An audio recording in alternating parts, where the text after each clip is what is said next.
Anto Liivat. Aitäh, auväärt linnapea.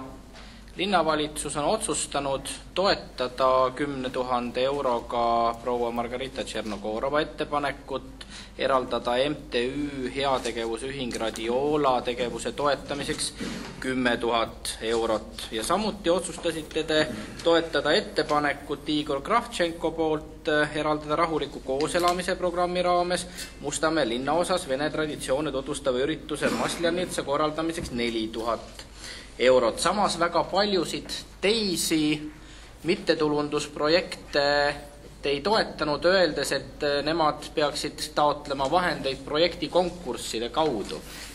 Palun täpsustage, missuguste kriteeriumide alusel otsustab linnavalitsus, millised projektid saavad toetatud linna põhieelarvest ja millised siis projekti konkursside käigus? Vaadake, mõni aasta tagasi Poska majas ma võtsin vastu tolleaegse rahandusministri Ligi.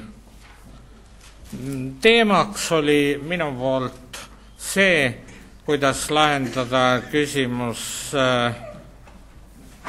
sellest, et Tallinn saaks enesele ikkagi uued võimalused, et rajada